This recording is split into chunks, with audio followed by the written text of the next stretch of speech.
Hello guys and welcome to unique study point. आज की इस वीडियो में आपको बताऊंगी मापन एवं मूल्यांकन के बारे में। ठीक है कि मापन क्या होता है और मूल्यांकन क्या है। यह आज आपका फर्स्ट पार्ट है। मैं फर्स्ट पार्ट में आपको मापन के बारे में सिर्फ बताऊंगी, अगले पार्ट में मैं आपको मूल्यांकन के बारे में एक्सप्लेन करूंगी। ठीक है, वीडियो शुरुआत करने से पहले आपसे रिक्वेस्ट, यदि आप चैनल पर नए हो तो प्लीज़ चैनल को सब्सक्राइब कर दीजिए और बेल आइकन को ज़रूर प्रेस कर दीजिए ताकि मैं जो भी नोटिफिकेशन डालूं आपको सबसे पहले नोटिफिकेशन मिल सके। ठीक है, चलिए जानते हैं मापन की कुछ विशेषताएं कौन कौन सी हैं। कुछ पॉइंट वाइज हम जानेंगे। सबसे पहले कि मापन क्या होता है।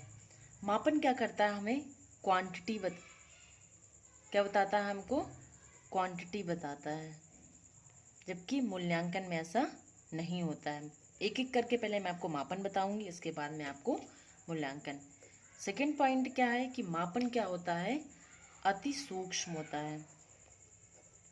कैसा होता है, अति सूक्ष्म होता है।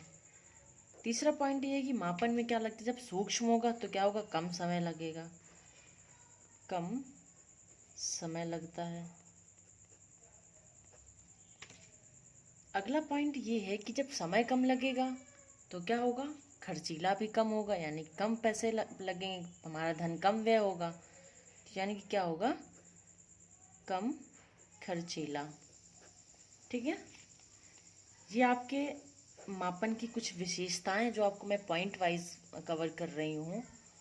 बहुत कम और छोटे शब्दों में आपको मैं बहुत बड़ा नॉलेज दे रही हूँ। ठीक है, मापन क्या करता है, क्वांटिटी को बताता है। ये क्या होता है, अति सूक्ष्म होता है। ये इसमें क्या होगा, मापन की हमें मापन कम समय में हो जाता है। हमने कोई टूल्स लिया, उसके माध्यम से किसी कपड़े को नाप के रख दिया, यानी कि बहुत कम समय लगता है। और क्या होता है, कम खर्चीला भी होता है। मापन की में हम क्या करते हैं, आंकिक स्वरूप। आंकिक स्वरूप का मतलब ये है कि हम इसमें अंक देते हैं। कैसा होता है, आंकिक स्वरूप होता है। मापन में हम क्या करते हैं, टूल्स के माध्यम से मापन करते हैं हम। किसके माध्यम से, टूल्स, यानी कोई साधन होता है, टूल्स के माध्यम से हम क्या करते हैं, मापन करते हैं। बिना टूल्स के हम मापन नहीं कर सकते हैं। ठीक है, ये कुछ पॉइंट मैंने आपको बताए। पहला क्या था, क्वांटिटी को एक्सप्लेन करता है, यानी कोई डिजिट दी जाती है, इसमें अंक दिए जाते हैं। ये क्या होता है, अति सूक्ष्म होता है। जब छोटा होगा तो समय भी कम लगेगा, जब समय कम लगेगा तो खर्चीला भी कम होगा। आंकी यानी इसमें अंक दिए जाते हैं। टूल्स के माध्यम से हम क्या करते हैं, मापन करते हैं। अब इसकी एक परिभाषा जान लेते हैं जो कि बहुत ज़्यादा इम्पॉर्टेंट है। कौन सी है, एस स्टीवेंस के अनुसार। किसके अनुसार, स्टीवेंस के अनुसार। काफ़ी पूछ ली जाती है, किसके अनुसार, स्टीवेंस के अनुसार। इन्होंने क्या कहा था कि मापन, क्या कहा था इन्होंने कि मापन जो होता है, किन्हीं निश्चित स्वीकृति नियमों के अनुसार वस्तुओं को क्या करना, अंक प्रदान करना, अंक प्रदान करना। मापन के लिए निश्चित स्वीकृत नियमों के अनुसार वस्तुओं को अंक प्रदान करना है। यानी कि इसका मतलब क्या हुआ, मापन के लिए निश्चित स्वीकृत नियमों के अनुसार वस्तुओं को अंक प्रदान करना है। निश्चित स्वीकृति नियमों के अनुसार किसी वस्तु को अंक प्रदान करना हमारा क्या कहलाता है, मापन। बहुत कम इजी शब्दों में मैंने आपको बताया, याद कर लीजिए। निश्चित स्वीकृत का मतलब क्या है, फॉर एग्जाम्पल आप किसी कपड़े की दुकान में जाते हैं तो आपको 2 मीटर कपड़ा लेना है, तो आप उससे बोलेंगे कि भैया आप हमें 2 मीटर कपड़ा दे दीजिए। वो आपको मीटर के थ्रू आपको 2 मीटर कपड़ा नाप करके दे देता है। यदि आप किसी अदर दुकान में जाते हैं, किसी अदर शॉप में जाते हैं, तो यदि आप उससे मांगते हैं तो आप उससे भी यही बोलेंगे, भैया मुझे 2 मीटर कपड़ा चाहिए, तो आप मुझे दे दीजिए। वो आपको 2 मीटर कपड़ा इंची टेप से नाप करके दे देता है। पहली वाली शॉप में और दूसरी वाली शॉप में आपका जो इंची टेप होगा वो क्या होगा, निश्चित होता है, फिक्स होता है, पहले से स्वीकृत होता है कि ये 1 इंची टेप में इतने सेंटीमीटर होते हैं, इतने इतना बड़ा होता है, 1.5 मीटर का होता है 1 इंची टेप। वो क्या होता है, पहले से क्या होता है, निश्चित होता है। वो तो यानी कि स्वीकृत की गई वो जो होता है टूल्स होता है वो स्वीकृत होता है, यानी कि जो वो टूल्स जब क्या होता है सब स्वीकृत होता है। आप जब किसी दुकान में जाएंगे आपका 2 मीटर कपड़ा उतना ही होगा जितनी आप उस दुकान से लेंगे, चाहे फिर दूसरे दुकान से लेंगे। ठीक है, तो यही है कि किन्हीं निश्चित स्वीकृत नियमों के अनुसार वस्तुओं को अंक प्रदान करना हमारा क्या कहलाता है, मापन कहलाता है। ठीक है, दूसरी परिभाषा किसके अनुसार मैं बता दूं आपको, जेसी नलने के अनुसार। जेसी नलने के अनुसार,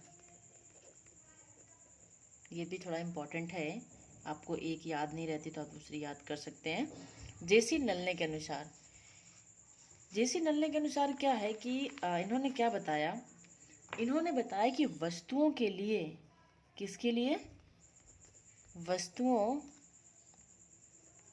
के लिए संख्या, वस्तुओं के लिए संख्या देने के नियमों की, देने के नियमों को मापन कहते हैं।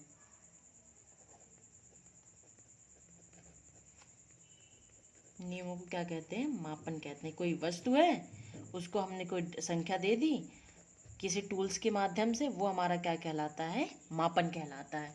ठीक है, मापन समझ में आया, क्या बताया मैंने आपको, मापन की कुछ मैंने आपको विशेषताएं बताई, पहले आप स्क्रीनशॉट चाहे तो ले सकते हैं।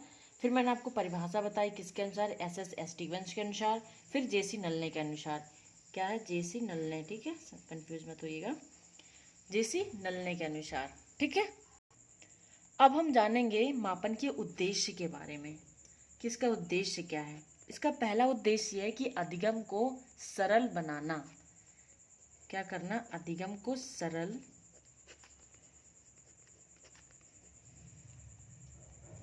बनाना।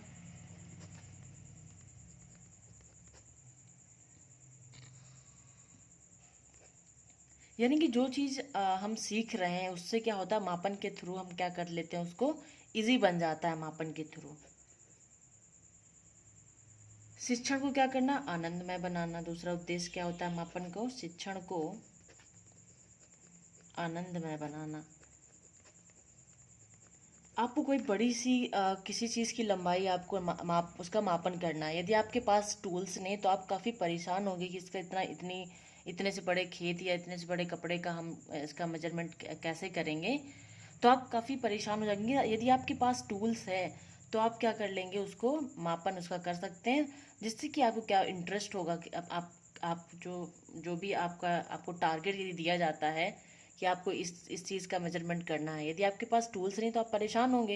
यदि आपके पास टूल्स है तो आप उसका मेजरमेंट बहुत आसानी से कर सकते हैं, जो आसानी से आप कम समय में हो जाएगा, तो वो क्या आपके लिए आनंदमय होगा। तो यही कहा गया है इसमें कि उसका उद्देश्य क्या होता है, शिक्षण को आनंदमय बनाना। तीसरा पॉइंट हम जानेंगे कि इसका उद्देश्य क्या होता है। इसमें क्या होता है, छात्रों में प्रतियोगिता की भावना को विकसित करना।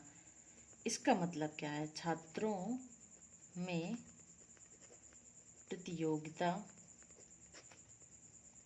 की भावना विकसित करना। ठीक है, छात्रों में क्या करना है, कंपटीशन के माध्यम से क्या करना है, कंपटीशन की उनके अंदर एक भावना को जागृत करना है, उनको विकसित करना है। नेक्स्ट पॉइंट है, छात्रों को व्यक्तित्व आवश्यकताओं के अनुरूप क्या करना, शिक्षक देना। यानी कि छात्रों को वैयक्तिक आवश्यकताओं के अनुरूप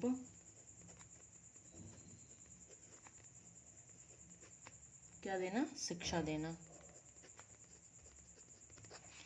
हर एक सारे बच्चे समान तो होते नहीं हैं, क्लास में जितने भी होते हैं हर एक व्यक्ति की अलग क्वालिटीज़ होती हैं, यानी कि जो व्यक्तिगत आवश्यकताएं हैं उसके अनुरूप शिक्षा देना किसका का उद्देश्य होता है, मापन का। ठीक है, नेक्स्ट पॉइंट है, शिक्षण चक्र को विकसित करना। यानी कि इसमें क्या करना होता है, प्लानिंग करके, यानी कि प्लानिंग के तहत आपको पढ़ाना होता है कि कैसे और किस तरह हमें कक्षा में जा कर के शिक्षण कार्य करना है। यानी कि पूरी एक टीचिंग सर्किल होती है पूरी, उसमें सबसे पहले आपको आपको चयन करना होता है। चयन करने और शिक्षण विधि अपनानी होती है। शिक्षण विधि करने के बाद आपको जो शिक्षण कार्य करना होता है, शिक्षण करने के बाद आपको प्रतिपुष्टि भी लेनी होती है। यानी कि पूरा शिक्षण कार्य, यानी कि प्लानिंग करना है कि कैसे और किस तरह हमें कक्षा में जाकर के शिक्षण कार्य करना, ये पूरा क्या होता है, शिक्षण चक्र होता है। ठीक है। अब जो नेक्स्ट पॉइंट है वो क्या है, मापन के स्तर के बारे में हम जानेंगे। किसके बारे में, मापन के स्तर।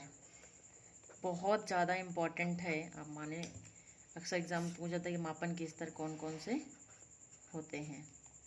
तो मापन के स्तर कितने हैं, टोटल 4 स्तर हैं। कितने स्तर हैं, 4। मैं आपको एक स्ट्रक्चर के फॉर्म में बताऊंगी।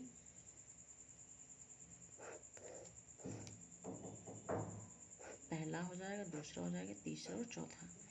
पहला कौन सा है हमारा, नामित स्तर। दूसरा कौन सा है, क्रमित स्तर।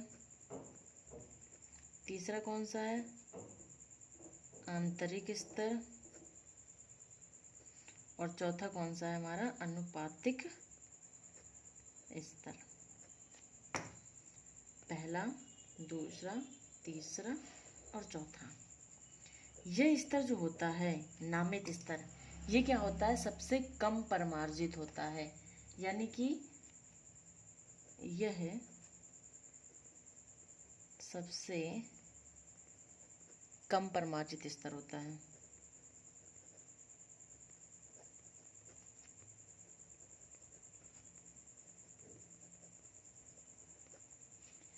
नामित स्तर सबसे कम परिमार्जित होता है। और जो क्रमित होता है ये क्या होता है, नामित से